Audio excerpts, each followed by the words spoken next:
I was flying back from Japan last week and I watched Gladiator 2 and I couldn't actually believe how much I learned about my entrepreneurial journey from having watched the most irrelevant film ever. As I was reflecting on everything the government has done to impede my business since its launch, all my businesses since their launch, but also how it has hurt all my clients and me personally with bad policy. What Gladiator 2 showed me is that governments, kingdoms, monarchies, politicians have been, since the dawn of time, bending their people over. Not all with poor intention. Like us, they're human. Like us, they're misguided. But time and time again, in equal ways their policy helps certain people, it hinders the other set of people. There's no way to make everyone win. In Gladiator 2, someone had a great life with a wife. Everything was great. Life was rosy. The first scene leads with happiness. The second scene is of a battle, a military battle, which was out of the blue, not expected, so to speak. I mean, this scenario was expected, but nothing 6 months ago, a year ago, they could have predicted. Their kingdom had objectives. The other kingdom had objectives. And in the middle were everyday villagers, we being the villagers. And the decisions of those kings in their position of privilege did not take into account the humanity of the individual.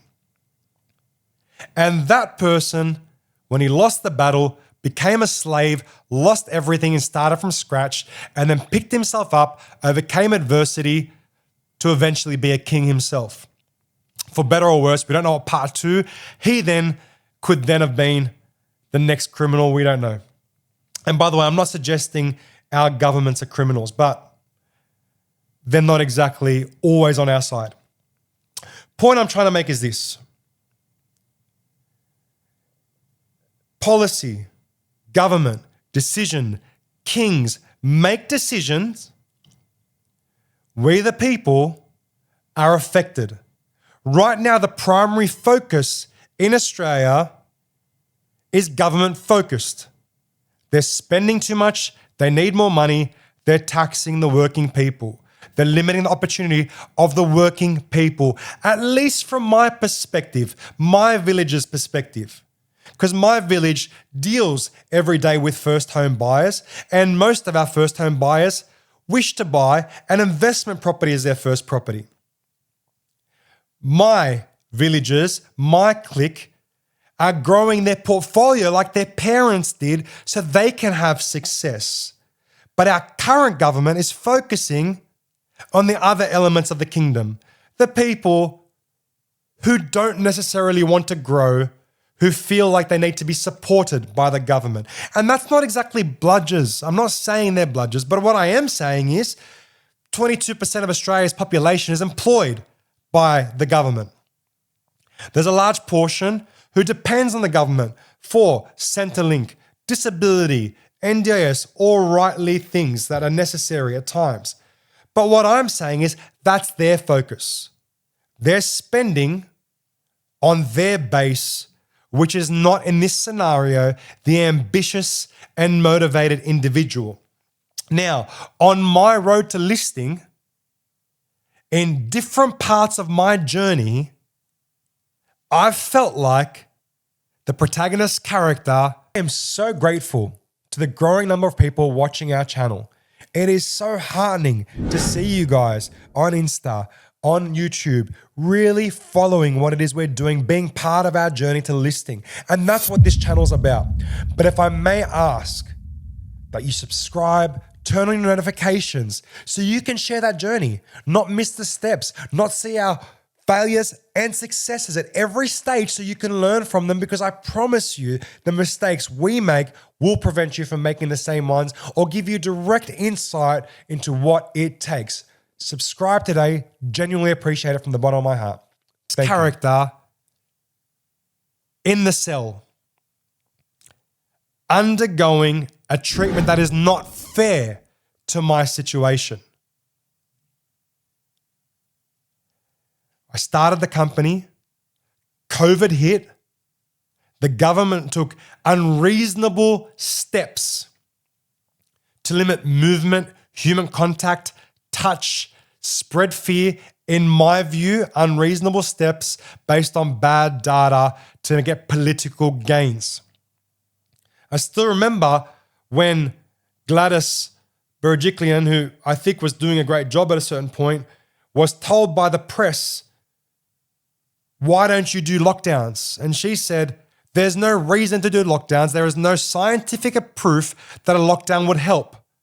There is no scientific reason to limit outside contact outside your home. There's no outdoor transmission.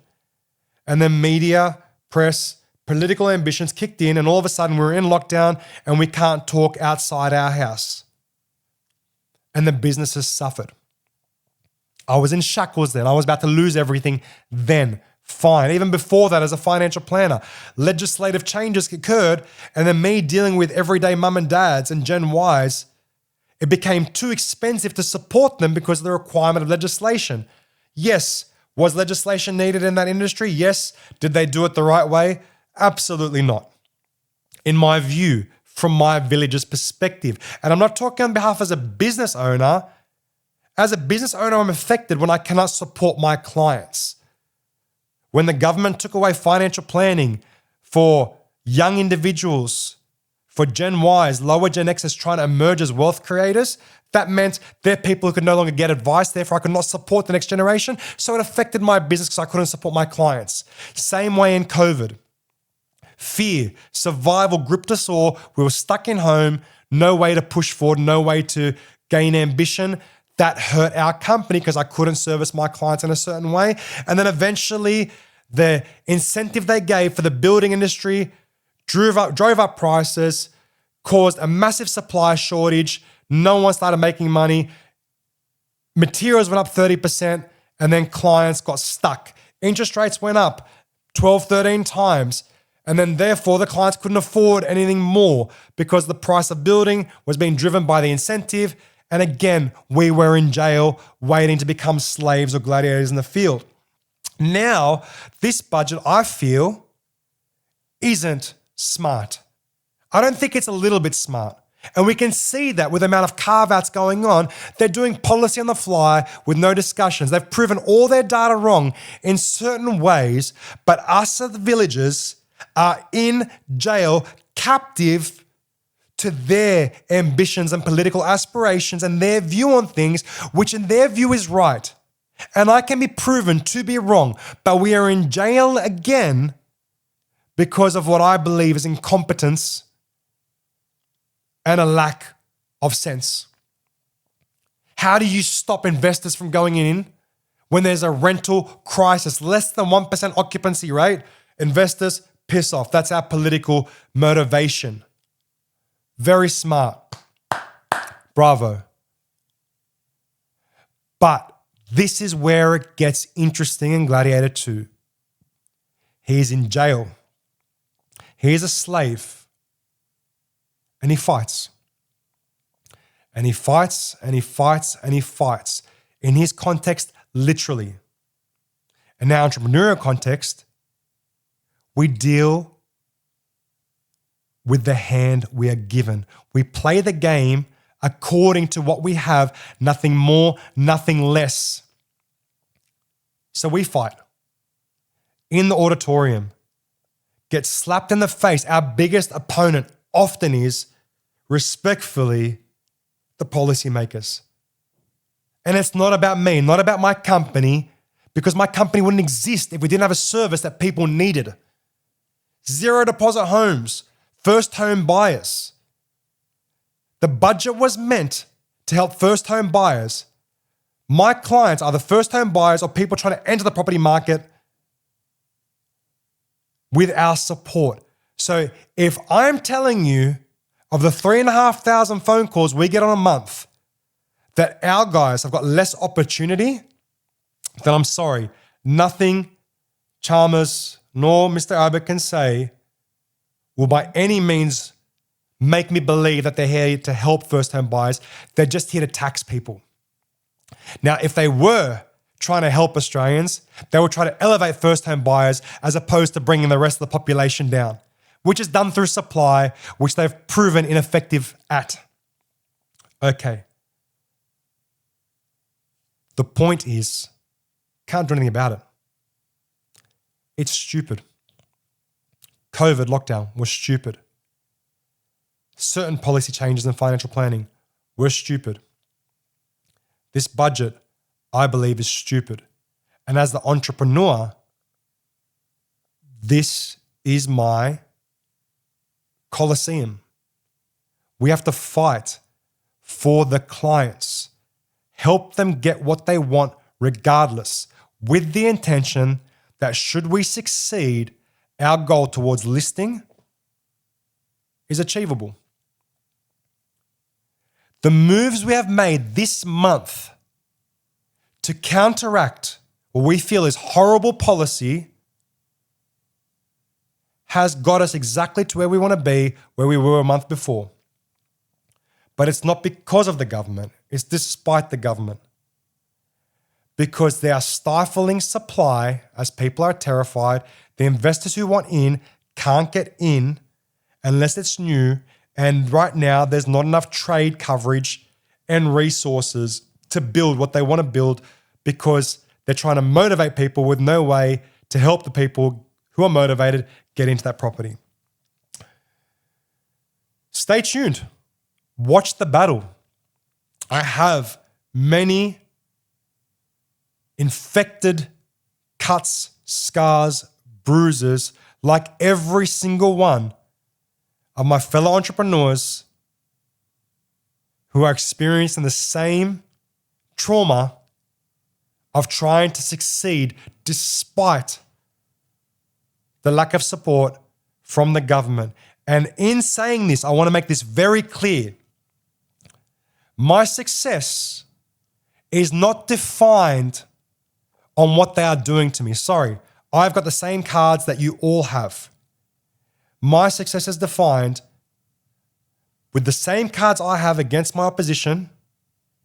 How do I find a way to get the win? And that's what the listing journey is about. The cards are in front of me and I intend to win with them and make myself the same king as the fictional character in Gladiator 2. Take care. See you next time. Please subscribe. Top of this page, you'll see the link to the next episode. Subscribe to watch more and press the next link.